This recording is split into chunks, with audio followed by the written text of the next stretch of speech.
Welcome back to CC with Moxie. I'm E. I'm a homeschooling CC mama in Northeast Georgia. I've got 6 sweet kiddos, and 2 of them are here with me today. Introduce yourselves. I'm Charlie. My name's Hayden. So Charlie is already in the challenge program, so she's a few years removed from foundations. And Hayden is going into her last year master's class of foundations. Hayden loves memory work, excuse me, and Charlie memory mastered for something like 5 years in a row. So I brought them on because a common question I get from foundation mamas is, how do you make your kids love the memory work at home? Some kids don't love the memory work. And so I brought them on to just give you their perspective. This should in no way, shape, or form replace your awesome tutor and director. They are going to equip you all year long. If you're just looking for some extra out-of-the-box ideas, hopefully these supplemental ideas will help you along your journey. So I figure they are not prepped in any way, shape, or form. By the way, I wanted authentic, off-the-cuff answers. So they don't know exactly what we're going to be talking about. They don't have answers prepared. We are going to start talking about some things that you really loved at home when we were practicing memory work. Okay? Now, some kids say to me, some moms say to me, their kid doesn't love singing, for example. And so they want other ideas for how to learn some of the memory work that CC supplies songs for, that sort of thing. So I figure let's just take it subject by subject. If you can recall some of the things you love to do while doing your memory work, great, maybe it'll inspire somebody at home. Okay, so let's start off with Timeline. Timeline's a song, and some kids love that Timeline song, and mamas wake up at 2 a.m. with the song stuck in our heads. What are some other ways besides singing it that you enjoy learning Timeline? I enjoy doing the hand motions. Okay, so there are CC hand motions. It used to be on a PDF long ago. It's probably in CC Connected again. But the hand motions are great because it brings another physical aspect into your learning. And the more things that you're doing, especially crossing over your left and your right hand, as interesting as that sounds, it helps form more connections in your brain and it helps you learn better. So that's great. Do the hand motions. If you can't find the CC hand motions, or maybe you just don't love them, make up your own. The point is that you're learning and memorizing the material. And so do that the best way you want to do that. What's another way? Timeline song. Timeline. Do you remember when y'all were little what I would do sometimes? Oh yeah, you'd play the song over and over and over again until we started at least getting 7 cards done, or quite a few cards done. Muscle memory, people. Muscle memory. That's so funny, muscle memory. So one of the things I do, especially with the youngers, there's that Etsy t-shirt that says "Some Guy in Africa" because the little ones can't go "Shanghai in Africa." When they're really little, it is okay if they're not as verbal. Charlie, for example, she was a later talker and she was very shy when she was growing up. And so she didn't want to say all the words, but I wanted her to learn them anyways. So even if she was sitting at a kid's table and the song is playing in the background, we would do Play-Doh, kinetic sand, draw, anything. And I would just have that week's timeline portion on loop. And then once a week, we would review all of the timeline we had heard that year. And guess what? When she started being more verbal and wanting to communicate verbally more often, she knew it. So they don't have to necessarily say it in order to learn it. That's a great point. I also sometimes, if we were in our backyard, maybe you have a trampoline, maybe you have a swing set. It's on phones nowadays, so you can play it wherever you are. And even if you don't think they're getting it or you don't think they're paying attention, I'm telling you, it's like learning by osmosis. It works. Okay, so moving along from timeline, what about math? Ooh. We used to do mathercise. Mathercise, yeah. Which What's is any exercise, but while saying the math. So especially with skip counting and things, I would tell them, okay, we're doing squats now. And we would be doing our squats while doing a math exercise. And what we would do is we would try to go through it. Just like in class, your tutor's job is to get through all 7 subjects 7 times each within the 30-minute time period. And so I would try to do 7 times with each math fact. And so we would do squats, burpees. This is about 10 years ago for me. Jumping jacks. Jumping jacks. Wall sits. Yes. What's another thing we would do? We would also, we'd say it while doing that, like Charlie said, and then we would also, we'd also use our fingers to skip count. We'd use fingers to skip count. Do you remember when we would hopscotch? Oh, I remember that. Okay, so oftentimes on a driveway, or if you live in an apartment building, maybe you just have tape on the floor or whatever, but we would set up hopscotch and they would do hopscotch while saying their math facts. And so it brought in something physical and something fun to do. You can do hula hooping. You could even, just like I was talking about with the timeline song, get some sidewalk chalk. Go on outside and just let them listen to it over and over again while they're drawing with sidewalk chalk. The more I could get my kids outside, the more they enjoyed. I only have one child that doesn't love outdoors as much, but the rest loved it. So if I could get them doing something outside, it was usually a win for memory work. What about science? Ooh. Yeah. We would always, how do I put this? Discuss it, and we would always make up a song to it, like our own beat to the song. So, we've got those great science cards through CC, and we talk about whatever we were studying. A friend of ours this year at one of our communities did kits for all of the kids to do at home. So they found fun things. I don't know where she found them, maybe on Pinterest or whatnot, but fun things to do. Like the week that they did the skeleton, they did pretzels and things. And once they're starting to learn those basic words and memorizing, we would come up with really silly songs that we would make up ourselves. And that would help us remember the memory work. What else would we do? We would also make up motions. Motions, especially when, the Kingdom Phylum class ordered those ones. You can turn your body into certain letters. So whatever letter that word starts with, we would try to contort and turn our bodies into that letter.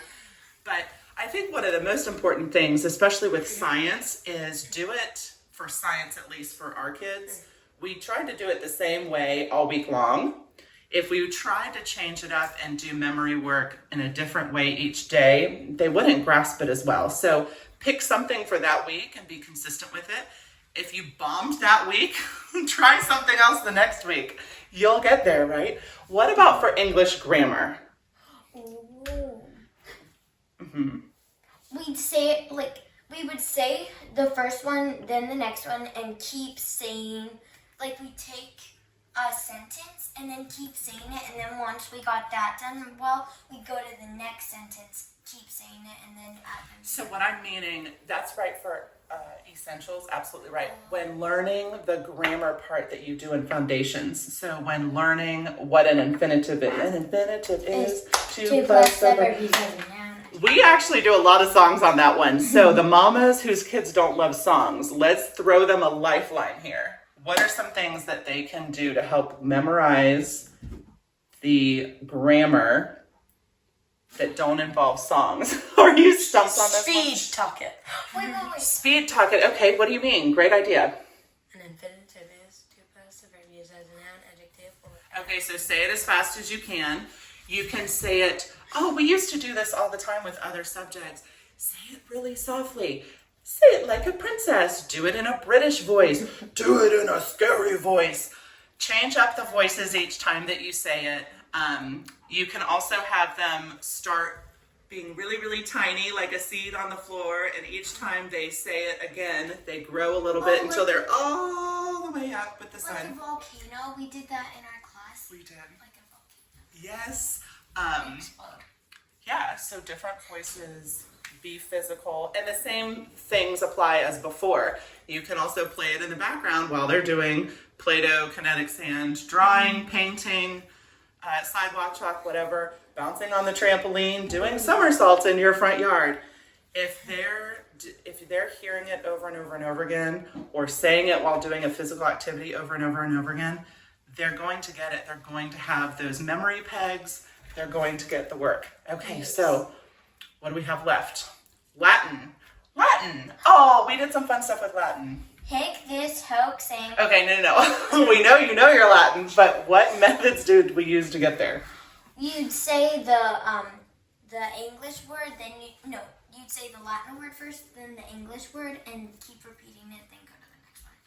Do you ever remember when you were a little younger and I tried to make it more fun? I would cut out pictures that would remind them of the word. So, bomb, boss, bot, bombus, batis, bunt. I would bomb. There would be a picture of like a bomb going off. Different arrows. You've got the arrow. So I would try to find some pictures that kind of reminded them of the Latin word, and I'd make up some silly story about how there was a connection between the English word and the Latin word.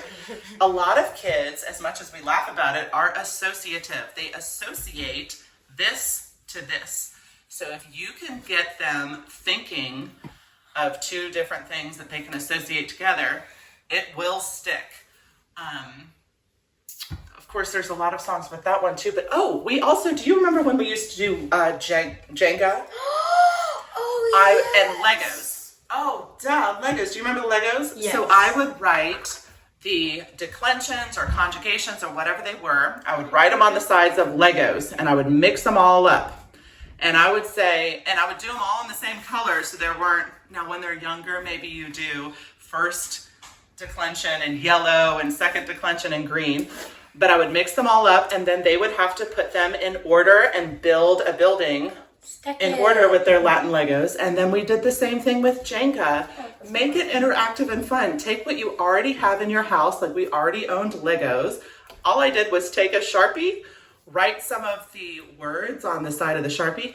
So I would write the Latin word, and then I would write nominative data. I would write the cases on the other one, and they would have to match them up. And so they were learning in that way. Do y'all remember doing that? Yes. What are any other suggestions for Latin? The pictures associate Legos, Jenga. Yeah, you can definitely do Jenga because it's very fun. So y'all might be wondering, like some of the mamas might be wondering, how can you do Latin in Jenga? Well, you write it on the Jenga piece, and then whatever the next Latin or English word is, you'll pull that letter, whether you want to or not. And then you might have a bus. The kids loved it. We tried to make it fun. Let's see. So we went through timeline, math, science. We need history. We did and grammar. geography. History and geography. There you go. History sentences. So some kids don't love the singing, which we happen to love. It's funny. I have 6 girls, so it's like living in a musical. But one thing that Miss Becca had us do this year, one of our directors in the area, I don't know if it was her idea or she saw it or whatever, she had the kids at the end of one semester, if they wanted to, they could choose a history sentence that they loved, and with a shoebox and just peeps and little things they had around the house, they could recreate the history sentence. You can do that kind of thing on a regular basis. I thought that was a fantastical idea that Becca did. You can have them with the history sentence, draw the sentence, make a shoebox thing out of it. Maybe you're doing a Play-Doh scene. What else you got?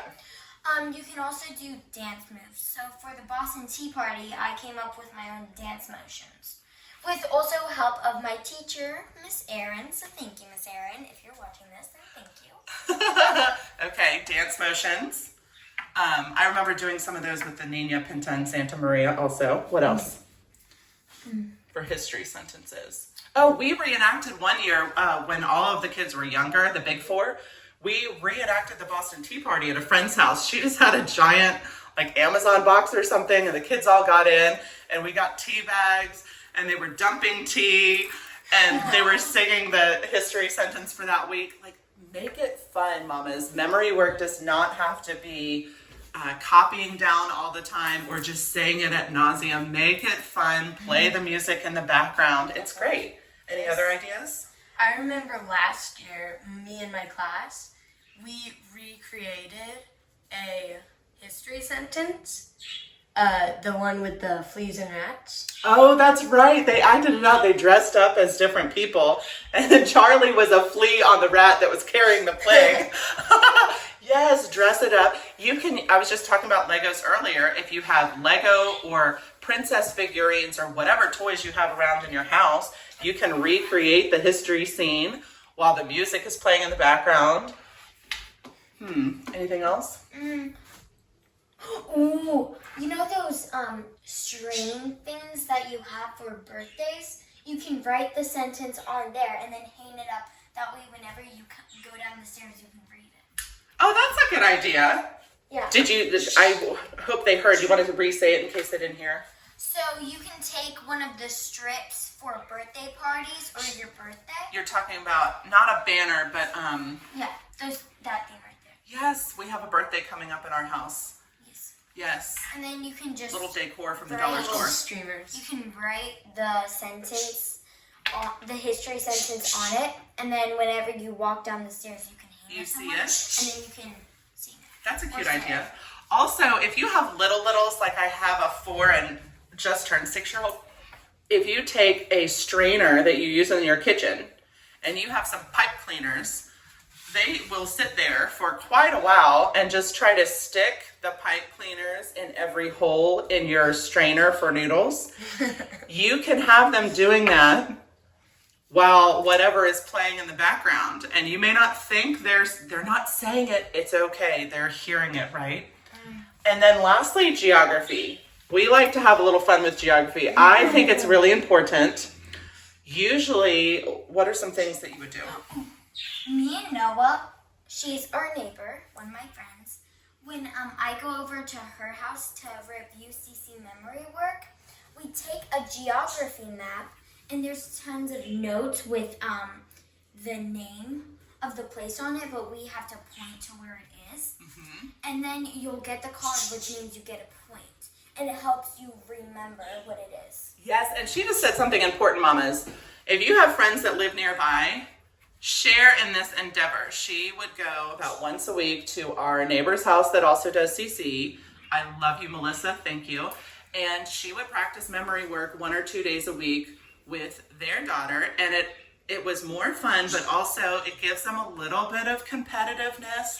Like, oh, she knows her memory work this week. Hayden would say, I need to up my game. So it kind of was an accountability there. Also, do you remember when we would take the maps, and if you have Play-Doh, Miss Lauren Clemmer taught me this, homeschool librarian. If you take a little ball of Play-Doh and you put a little toothpick or something in there, and she would use that as a pointer. We would use small little tiny dinosaurs, whatever action figures you have. It just makes it more fun for the kids if they can put something they enjoy on the map. And what we typically would do is we would practice the map that was labeled for 2 days, and then go to the black line map that's just white with a black outline, and then we would practice that for 2 days. And then we always, for memory work, once a week, what did we do? We would sometimes use chocolate chips to put on the map. Oh my goodness, we did do that. I would get those allergy-free chocolate chips, the mini ones. Oh, and they would just eat it as they said it. That was one of my If we favorite put it parts on the about right CC. place, we got I it. forgot about that. I'm way more fun than y'all make me sound like I am. Yeah, but once a week, what we would do is say, if community day is number 1, we would practice at home days 2, 3, and 4, and we would try to get 7 times done with each subject.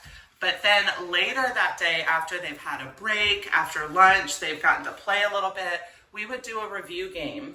And we would do cumulative review to help them retain stuff. If we're on week 6, you still want them to recall information from week 1 and 2. So we would try to make it fun throughout the week and then have some sort of review game. What are some of the review games y'all loved? Musical chairs. Musical chairs. Oh, I forgot that with the history sentence too. We used to do that. We would take chairs and we would listen to history songs or the timeline songs. And then we'd have to sing along, obviously. Well, if you didn't want to, then you could just say it fast or whatever. and then the teacher could pause it whenever she wants. Yeah, and then they'd have to get a chair. But the people, if you're out, you still had to kind of participate and listen or whatever. But yeah, musical chairs. We would play kickball. Remember when we would do Candyland? Any of the ideas your tutor is doing in the classroom are great to do also at home. I would even set up relay races sometimes where they would have to do certain things. Weren't those fun? Yes. And then bring it back to, you can do review while they're doing Play-Doh or painting or doing another activity that's quiet but focus time. It does not have to be, like I said earlier, it doesn't have to be sitting at a desk and writing. Any other final thoughts? We used to stand on chairs and say it too. Oh my goodness. Okay, yes. Clearly I'm a very responsible person. We even did this in class. I probably shouldn't say that on the Lovecast, but low, children's chairs, not high adult chairs, or a low children's table. I'd have them stand on the table and kind of shake a little bit while they set it. And it keeps the little ones, especially when they're 4, 5, 6, 7, it keeps them contained to an area so they're not bouncing off the walls. They think it's so fun because what mom lets them stand on a table or a chair? And they would get their memory work done. So you do not have to go out and purchase a bunch of things and spend a bunch of money to make learning fun at home. And some people will go, well, that doesn't sound very classical. But it is, because you're memorizing the information. You're forming that memory peg so that later on, when you get to the dialectic and the rhetorical stages, you're recalling that information. Your job right now, mamas, is to memorize, memorize, memorize. And memorizing can be tedious at times, right? But that's biblical. We've got to learn how to work through things that are tough and hard and maybe aren't our favorites, but also throw them some bones, make it fun. And I hope you enjoy your CC at home, right? Oh, you have something else? I have one more thing. Okay. You can also play, this one's one of my favorites, Four Corners. Which, how you play it is, someone is it, and they'll go, guess a corner. And if you were in that corner, you'd have to come and then say a sentence. Say the memory word. Yeah, say the memory. Yes, Four Corners. What's that ball game y'all do? Foursquare? Foursquare even. Oh, They can play Foursquare while it's going on. All sorts of things, yeah. But as you're figuring out your game plan for next year, remember to be flexible. You might think your kid is going to love something and it bombs. So try not to plan too far out. And then once the school year starts, you'll see what your child enjoys. And then you can start planning out a little further in advance. But as you're doing this planning at home for CC for the next year, don't forget to CC with Moxie! Moxie. Thanks, guys.